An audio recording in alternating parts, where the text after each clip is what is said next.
Sir, stop right there. I work here. Badge, now. I'm a police lieutenant. That badge could be fake. Why am I being detained? Hands behind your back. What, I'm not resisting? Then stop turning. Get down. I'm standing still. You're forcing me. Dispatch, courthouse unit. At approximately 7:12 a.m., a rookie uniformed officer assigned to exterior security fixated on one man standing near the steps, a tall black male in a tailored suit, calm posture, phone in hand, waiting for a colleague. That man was Lieutenant Marcus Hill, a 19-year veteran of the Chicago Police Department, currently assigned to an interagency task force and due inside the courthouse for sworn testimony. What began as a casual glance turned into suspicion, then escalation, then a public detention that would collapse a young officer's career before lunch. The rookie officer, later identified as 26-year-old Daniel Croft, had been on solo courthouse detail for less than 3 months. According to multiple witnesses, Croft approached Hill with his hand already resting on his belt, voice sharp, tone confrontational, asking why Hill was loitering near a secure government building. Hill responded evenly, identifying himself as law enforcement and stating he was waiting to enter the building. Croft demanded identification. Hill produced his CPD badge and department-issued credentials. Instead of de-escalating, Croft scrutinized the badge, turned it over twice, and said words that several witnesses would later repeat to investigators. "That doesn't look real to me." The air shifted. People slowed their steps. Phones came out. Hill, visibly confused but composed, stated his name, rank, and unit, explaining that his credentials could be verified immediately through CPD dispatch. Croft rejected the explanation, stepped closer, and ordered Hill to place his hands behind his back. Hill asked one question, measured and direct. "On what grounds?" That question, witnesses say, is where everything changed. Croft's voice rose. He accused Hill of being uncooperative. Hill did not raise his voice. He did not step away. He did not resist. He repeated that he was a police lieutenant and asked for a supervisor. Croft responded by grabbing Hill's wrist. The movement was abrupt enough that a woman nearby audibly gasped. Hill stiffened but did not pull away. "I'm not resisting," he said clearly, words that would later be confirmed on body camera audio. Croft forced Hill's arms behind his back and applied handcuffs in full public view, announcing a detention for failure to comply. The sound of the cuffs snapping shut echoed off the stone steps. A courthouse security sergeant rushed over, asking what was happening. Before Croft could answer, Hill spoke again, louder now so the growing crowd could hear. "I am Lieutenant Marcus Hill, Chicago Police Department. I am being detained without cause." The tension outside the courthouse was thick, electric, the kind that tells you something irreversible is unfolding in real time. Before we go any further, comment where in the world you are watching from and make sure to subscribe because the next story is one you don't want to miss. Within minutes, CPD supervisors arrived, drawn by radio traffic and the crowd. One glance at Hill's face, his badge, his name, was enough to change the tone entirely. The cuffs came off. Apologies were murmured, then formalized. Croft was pulled aside. Body camera footage was secured. By 9:30 a.m., the incident was already moving through command channels. By noon, it had reached the superintendent's office. And by mid-afternoon, with video circulating internally and witness statements piling up, the decision was made. Chief of Police Anthony Ramirez called a press conference on less than 2 hours' notice. Standing at the podium, expression tight, he confirmed what the city was already buzzing about. Officer Daniel Croft had been terminated effective immediately. The reason, Ramirez said, was clear and unequivocal: unlawful detention, failure to recognize valid credentials, and conduct unbecoming an officer. As the chief spoke, the footage played silently on a screen behind him, a black lieutenant in handcuffs outside a courthouse, and a rookie officer learning in real time that the badge does not protect you from accountability when the evidence is this clear. The chief's words landed like a hammer, but the fallout was already spreading far beyond the press room as the footage leaked to local media, and then to national outlets within minutes. The body camera video showed the entire encounter from the rookie officer's point of view, the approach, the suspicion in his voice, the dismissive way he flipped the badge back toward Hill, and the moment he chose control over verification. In the background, courthouse steps filled with murmurs, confusion, and disbelief. Analysts would later note that at no point did Hill raise his voice, clench his fists, or make any movement that could reasonably be interpreted as a threat. Yet the language used by Croft escalated steadily, shifting from questions to commands, from commands to force. Internal radio logs revealed that Croft never attempted to run Hill's name through CPD systems before applying the cuffs, a basic step drilled into every recruit at the academy. Instead, he relied on what he would later describe in a written statement as instinct. That word, instinct, became central to the investigation almost immediately. Supervisors reviewing the footage flagged it as a red warning sign, especially given the location, the visibility, and the credentials presented. Lieutenant Hill, once uncuffed, was escorted inside the courthouse by a deputy chief who personally apologized and asked whether Hill needed medical attention. Hill declined, though witnesses noted the tightness in his jaw and the visible red marks on his wrists. Inside the building, Hill completed his testimony as scheduled, but the incident followed him from room to room, whispered by clerks, replayed on phones, already framed as another example of how quickly authority could turn into humiliation when race entered the equation. By late morning, the Fraternal Order of Police had requested an emergency briefing. By early afternoon, the Civilian Office of Police Accountability had opened a formal investigation. Emails marked urgent flew between City Hall, the police superintendent's office, and the mayor's legal counsel. The speed of the response was unusual, but officials knew why. This was not a civilian with an unclear narrative. This was a senior black officer, known within the department, publicly detained outside a courthouse on camera by a rookie. The symbolism was impossible to ignore. Inside headquarters, command staff replayed the video frame by frame. One deputy chief paused the footage at the moment Croft says, "That doesn't look real to me," and asked the room a single question. What exactly didn't look real? No one answered. Croft, meanwhile, sat alone in a small interview room, his badge already removed, his radio silent, realizing with each passing minute that this was not going to end with counseling or retraining. Investigators pressed him on why he ignored Hill's request for a supervisor, why he dismissed department-issued credentials, why he escalated instead of stepping back. His answers circled back to the same explanation, that something felt off, that he believed Hill was testing him, that he thought asserting control was necessary.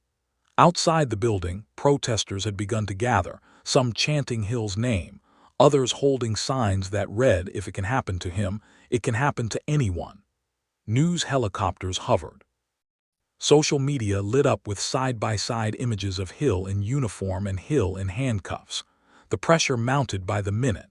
City officials understood that delay would be read as indifference. By the time Chief Ramirez stepped to the podium, the decision to fire Croft had already been signed, logged, and executed. But the story was no longer just about a termination. It was about what the footage exposed, how quickly bias could override training, and how fragile trust remained even within the ranks of law enforcement itself. Behind the scenes, the department moved into damage control mode, but the machinery of accountability was already in motion, and it was moving fast. By mid-afternoon, COPA investigators had collected statements from more than a dozen witnesses, including courthouse deputies, attorneys, and civilians who had been standing on the steps when the cuffs went on. Several described the same moment, the same shift in Croft's demeanor when Hill calmly asked for a supervisor. One witness said the rookie officer looked embarrassed, then angry, as if the request itself was a challenge to his authority. Another recalled Croft saying under his breath, "Everyone got a story," just before grabbing Hill's wrist. Those words did not appear in the initial incident report Croft submitted, a report investigators quickly flagged as incomplete and misleading. Surveillance cameras from the courthouse exterior filled in gaps the body cam could not, showing Hill standing still, hands visible, posture non-threatening, and Croft stepping into his space repeatedly. The video contradicted Croft's claim that Hill had attempted to walk away. Inside headquarters, legal advisors warned command staff that the longer Croft remained employed, even on desk duty, the worse it would look. The mayor's office called twice asking for updates.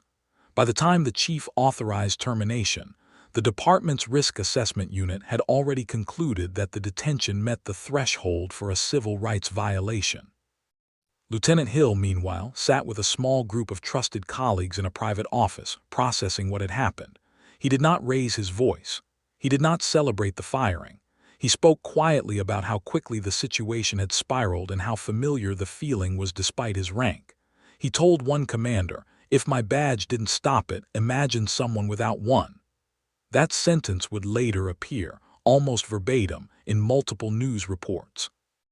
As the afternoon wore on, national outlets picked up the story, framing it as a stark example of internal bias and the limits of professional courtesy when race enters the picture. Former officers were invited onto panels to debate whether the firing was justified. Most agreed it was unavoidable. Several noted that rookies are trained explicitly to verify credentials, especially when interacting with other law enforcement, and that Croft had skipped every safeguard. By early evening, the police union released a carefully worded statement saying it would review the case but acknowledged that the video raised serious concerns. That, too, was unusual. Back at the courthouse, the steps where Hill had been detained were now empty, but the image lingered. Chalk markings left by protesters outlined where Hill had stood, where the cuffs had closed, where the crowd had gathered. Inside the department, officers watched the footage on their phones, some in silence, others shaking their heads. A few younger officers admitted privately that they recognized the impulse Croft had acted on, the urge to assert control rather than pause. Supervisors took note of those conversations, understanding that this incident would now be used in training rooms as a case study in what not to do. As night fell, Chief Ramirez held a closed-door meeting with command staff and internal affairs, outlining next steps, including mandatory retraining, an expedited review of courthouse security protocols, and a full audit of rookie supervision. He was blunt. "This didn't just fail one officer," he said. "It failed our system." Outside, Lieutenant Hill finally left the building, escorted not by ceremony but by colleagues who understood the weight of the day. Cameras followed him down the steps. When asked for comment, he stopped, looked directly into the lens and said, "Accountability matters. Today it happened fast. That's how it should always work." Then he turned and walked away, leaving behind a city still buzzing, a department under scrutiny, and a story that was far from over. The morning after the firing, the ripple effects deepened, turning what had been a single confrontation into a department-wide reckoning. Roll calls across Chicago opened with the same directive.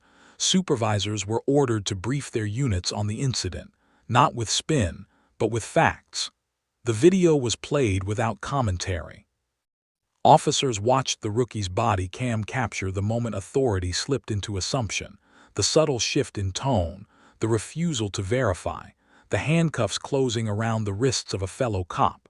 In several districts, the rooms went quiet in a way that made commanders uneasy. Silence meant recognition. Silence meant people saw themselves in parts of the footage, even if they did not want to admit it. At headquarters, COPA investigators finalized their preliminary findings, concluding that Officer Croft had no legal basis for the detention, and that his actions were inconsistent with department policy, training, and constitutional standards. They also noted something more damning, that Croft's written report omitted key details, including Hill's repeated identification as a police lieutenant and his request for a supervisor. That omission elevated the case from poor judgment to potential dishonesty. The Cook County State's Attorney's Office requested the full file before noon, signaling that criminal review was not off the table. Meanwhile, Lieutenant Hill was called into a meeting with the superintendent and the city's corporation counsel. They spoke candidly. The city anticipated litigation. Hill listened, arms crossed, expression controlled. He made it clear that this was not about a payout. It was about the record. He wanted the incident documented accurately and permanently, not buried under procedural language. Outside City Hall, community leaders held a press conference of their own, pointing to the speed of Croft's firing as proof that accountability was possible, but also questioning why it so often required clear video, public pressure, and an officer victim. One speaker said plainly, "If this had been a civilian, we all know the ending would have been different." That quote ran on every local channel by evening. Inside the police academy, instructors were already revising lesson plans. Croft's actions were dissected step by step, the missed decision points highlighted in red, verify credentials, call a supervisor, de-escalate. Each misstep carried a note: failure here escalates risk. Failure here violates rights. Failure here ends careers. The academy commandant addressed recruits directly, reminding them that the badge was not a shield against scrutiny, especially in the age of body cameras and instant exposure. Back in his apartment, Croft watched the coverage unfold, his name repeated by anchors, his photo pulled from academy graduation day now framed as a cautionary image. Friends stopped calling. Texts went unanswered. The department-issued phone was already turned in. The realization set in slowly, then all at once, that there would be no second chance, no quiet reassignment, no waiting for the news cycle to move on. His career had ended on courthouse steps in less than 10 minutes, but the consequences would follow him for years. Across the city, Lieutenant Hill returned to work, the routine unchanged on paper but heavier in practice. Officers greeted him with a mix of respect and discomfort. Some thanked him quietly for how he handled himself. Others avoided eye contact, unsure what to say. Hill noticed everything. He said little. He knew the footage would now live in training rooms, court filings, and public memory, a reminder that rank and tenure did not grant immunity from suspicion. As the week progressed, subpoenas were issued, union lawyers prepared responses, and federal civil rights attorneys requested access to the investigation. The incident outside the Chicago courthouse was no longer just a local story. It had become a national example, unfolding in real time, with more revelations still to come. By the end of the week, the narrative hardened into something unavoidable, a case study not just in misconduct but in exposure. Federal civil rights attorneys arrived quietly, without cameras, without statements, requesting raw footage, radio traffic, and training records tied to Croft's academy class. They wanted to know who signed off on his readiness, who supervised his courthouse assignment, and whether warning signs had been missed.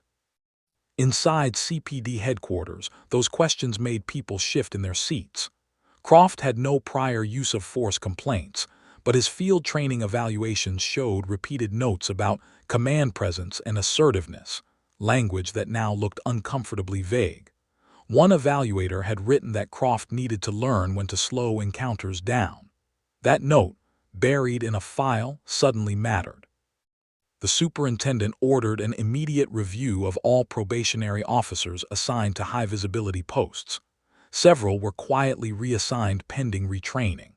At the same time, the city's inspector general opened a parallel inquiry into whether courthouse security protocols created an environment where overpolicing was incentivized. Meanwhile, Lieutenant Hill was contacted by the Department of Justice's Civil Rights Division and asked if he would provide a sworn statement. He agreed without hesitation. During the interview, he described the subtle cues he recognized the moment Croft approached him: the narrowed eyes, the stance, the way suspicion arrived before conversation. He explained that he had chosen his words carefully because he knew how quickly things could spiral, especially in a public space. When asked how it felt to be handcuffed outside a courthouse by a fellow officer, Hill paused before answering. "It felt familiar," he said. That single word carried weight. Investigators noted it. Across Chicago, officers debated the incident openly for the first time in years. Some defended the idea of rookie nerves. Others rejected it outright, arguing that fear did not excuse ignoring clear identification. Retired commanders weighed in, pointing out that the fastest way to lose control of a scene is to assume disrespect where none exists. Community groups organized forums, inviting officers to listen rather than speak. Attendance was uneven, but the conversations were raw. Parents asked whether their children would be treated differently without a badge. Officers asked whether hesitation would now be punished. The answer, unspoken but clear, was that hesitation in the service of verification was not weakness, it was professionalism. In the background, the legal machinery continued grinding forward. Hill's attorneys drafted a notice of intent to file a federal civil rights lawsuit, nomming the city, the department, and Croft individually. City lawyers advised settlement discussions might begin early, not as an admission, but as a recognition of the video's clarity. Internally, CPD leadership prepared for another blow. The Civil Service Board scheduled an expedited hearing to ratify Croft's termination, a procedural step that would make reinstatement virtually impossible. The union signaled it would not aggressively contest the firing, an implicit acknowledgement of how indefensible the footage was. On the courthouse steps, a small plaque appeared temporarily, placed by activists overnight, reading, "Accountability happened here." It was removed within hours, but photos circulated anyway. By Sunday night, national commentators framed the story not as an outlier, but as evidence of a system that only corrected itself when the wrong person was detained. Hill watched some of the coverage from home, then turned it off. He knew the next phase would be slower, quieter, and more exhausting. Depositions, filings, reviews, policy changes debated line by line. The urgency of the moment would fade, but the record would remain. And inside the department, every new officer would now be taught using the same footage, the same warning, the same lesson written in unmistakable terms, that a badge without judgment is a liability, and that one decision made in seconds can end a career before the day is done. As the second week unfolded, new details surfaced that added pressure to an already strained department and made it clear that the firing was not the end of the story, but the beginning of a wider unraveling. Internal emails obtained by investigators showed that courthouse security supervisors had raised concerns months earlier about inexperienced officers being placed alone on exterior posts without direct oversight. One message, sent less than 6 weeks before the incident, warned that the courthouse environment required advanced judgment because of the constant presence of judges, prosecutors, defense attorneys, and plainclothes law enforcement from multiple agencies. That warning had been acknowledged, then quietly sidelined due to staffing shortages. Now it was back at the center of the conversation. COPA added the emails to its file, noting that while Croft made the decision to detain Hill, the system had placed him in a position where a single bad decision could explode publicly. That distinction mattered, not to excuse what happened, but to understand how it was allowed to happen at all. At the same time, previously undisclosed footage from a nearby news crew emerged, showing the crowd's reaction more clearly than the body cam alone. In that video, several people can be heard telling Croft to stop, one voice distinctly saying, "That's a cop," seconds before the cuffs went on. Croft does not respond. He does not pause. He tightens his grip. Investigators marked that moment as critical evidence that outside information contradicting his assumption was ignored. On talk radio and social platforms, the debate intensified. Supporters of Hill argued that the incident proved rank and service meant nothing once bias took hold. Critics attempted to frame the firing as political, but struggled to explain away the footage. Legal analysts pointed out that the chief's rapid termination decision was likely driven by one fact above all others. The detention occurred outside a courthouse, under multiple cameras, involving a sworn officer with verifiable credentials. Had it happened in a less visible space, the outcome might have taken weeks instead of hours. That reality unsettled many listeners. Inside CPD, the superintendent ordered an immediate policy bulletin clarifying that any detention of an individual claiming law enforcement status required supervisor confirmation before restraints could be applied, absent an immediate threat. The bulletin was read aloud at roll call. Officers signed acknowledgement forms. Quietly, several commanders admitted that the policy already existed, but had not been enforced with urgency. Lieutenant Hill was asked to participate in a closed-door training session with senior leadership, not as a spectacle but as a voice. He declined to be filmed. He spoke candidly about how authority feels when it is questioned, how easy it is to mistake calm for defiance, and how dangerous that misinterpretation can be. "You don't rise to the moment," he told them. "You fall to your habits." The room was silent. Meanwhile, Croft's termination paperwork moved through the Civil Service Board without delay. His appeal window narrowed by the day. Former Academy classmates avoided mentioning his name. In private, some admitted they were scared, not of accountability, but of how fast everything collapsed once the footage was undeniable. Federal investigators returned to Chicago for a second round of interviews, this time focusing on command decisions made after the cuffs came off. They wanted to know who made the call to fire Croft the same day, what legal advice was given, and whether the speed was meant to protect the department or acknowledge the harm. The chief answered directly. "Both," he said. Outside the courthouse, another small demonstration formed, quieter than before but more deliberate. Signs read, "Policy without practice is just paper." The phrase spread online. As night fell, Hill prepared for another workday, aware that his name was now tied to a moment that would be cited in briefs, trainings, and debates for years. He had not sought that role, but he understood it. The city moved forward, the department adjusted, and the investigation widened, with more findings expected, more testimony scheduled, and a growing sense that what happened on those courthouse steps was no longer just about one rookie cop, but about how close the system always is to repeating itself.